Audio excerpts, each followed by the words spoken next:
to cultivate things and that I guess production side to come in and work and mold and shape, and that's fulfilling to me. And so where I started is we're a long way from that time as it stands right now, and it makes me happy. That's a good thing. Yeah, it makes me happy. You are about 10 years younger than me, I think. Yeah, I'll be 26 next month. Okay, so I wasn't gonna say how old I was. Oh, I'm sorry. So Travis is an OG, y'all. Yeah, right. He might sound young, but he's not young. Man, I don't even sound young anymore. But I have never, and I realize now there's an age gap between us. I've never heard anything negative about you. Oh wow. There are some ministers of music. There are some musicians that get a bad rap. Right. In our city, sleeping with any and everybody. Yeah. Dog, cats, men, women, boy, girls. Yeah. You hear, some are in the club, some are, doing this or doing that, and we all have our issues that we have to overcome and that kind of thing. So I'm not dogging anybody. Yeah. But I've never heard anybody say, Kurt was out here hoeing around. Kurt got a girl tied up. Kurt did this. Kurt did that. I've never heard that about you. That's a blessing. I think that speaks to your integrity. And when you were talking about the transition and when you came to your church that you're at now, it sounded you were describing minister of music and what you see it as in the capacity of this church.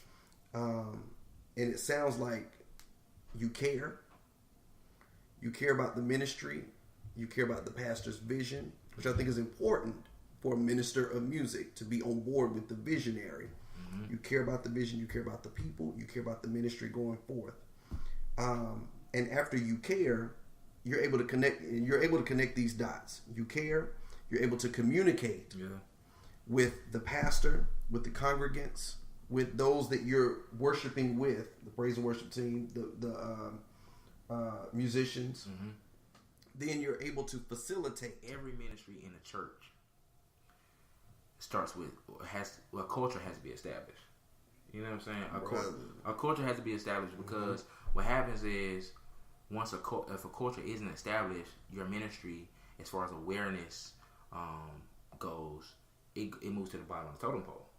Now you're the last on. I'm talking about from when you want to work with somebody, when you want to partner, when you want to fundraise. I'm talking about money allocations during the fiscal year. People don't want to even put money into something because there's no culture backing it. They just love what you put on display, especially in music ministry. The lack of culture is a culture. Yeah, the lack of culture is a culture. It's a culture of destitute and uncertainty and a lot of question marks, and a lot of times it precedes itself in the community. And I think one thing is good is the fact that when Bishop can say, okay, well, we had this, our standard was X, and we want to get back to that. So I'm trusting you. That's big, and because I like that, I like to learn. I love taking on those projects. Where I am is not a forever thing, but I love the fact that where I started is a long way back from where I am now at this ministry. So it's pretty cool. I may be crazy, but when I'm crazy about you. I may be crazy, but when I'm crazy about you. I may be crazy, but when I'm crazy about you. I may be crazy, but when I'm crazy about you.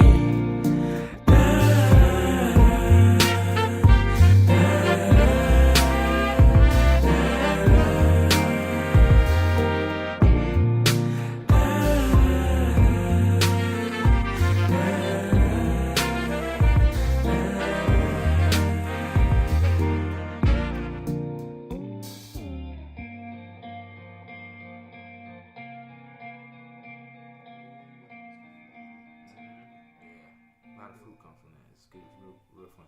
Absolutely. And then going back to even church culture, and I know we got to move, man.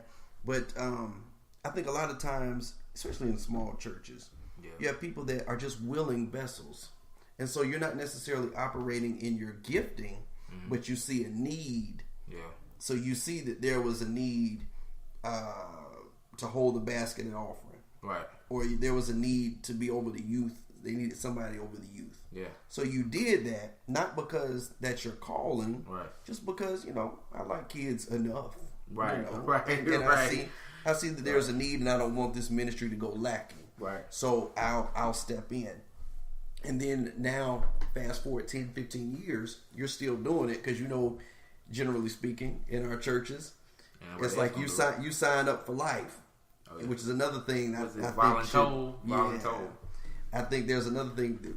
That's another thing we should get away visit with, as ministry leaders. To have those follow ups, like, hey, you signed up for this a year ago. Let's talk about how do you feel? What's your spiritual health? Where are you at concerning this ministry?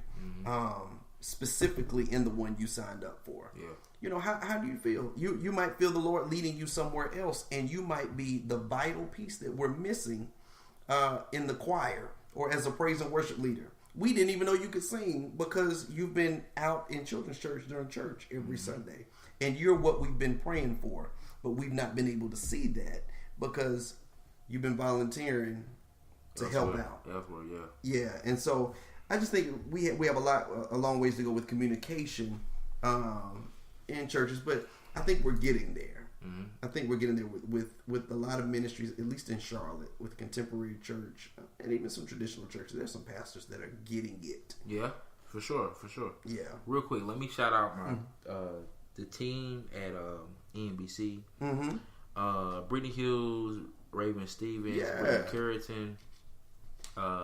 They are great. Our minds together, including some other minds. I probably shouldn't have started naming names. Yeah. As a page out of your book, let me stop naming. But you know who you are. It's a podcast. I can't name everybody. But those three, we specifically, we work together a lot into making things go down. So I just want to shout them out real quick. So. And EMBC, Elizabeth Missionary Baptist Church in Monroe, North Carolina. I've done a lot of work with them over the years. Pastor Bishop Gardine, he has a good core over there. It's a good church, and they do a lot of stuff in the community. And I partnered with them several times over the last few years in helping with the community. And it's just one of those just feel good ministries. It's some good people there, and it's just, they've never treated me. Anytime I've gone there, whether it's for a concert, a Christmas toy giveaway that we partner with, they never treat you like, oh, you're a guest. No, they hug for real. Yeah. When they love on you for real. And so it's one of my favorite ministries in this community. Tell us how we can reach you on social media. On Instagram and Twitter at Curt Keyz, that's CurtKeyz. On Facebook at I am Curt Keyz. It's the same thing, but the URL is I am Curt Keyz, or you can type in Curt Keyz. That's 2 words, CurtKeyz. I also have a website that I designed myself. I'm really proud of it. Go check it out. It's www.iamcurtkeyz.com. You can book me there, listen there, inside look at different things that I have going on, coming up, different shows, anything like that. So you can reach me at any of those places.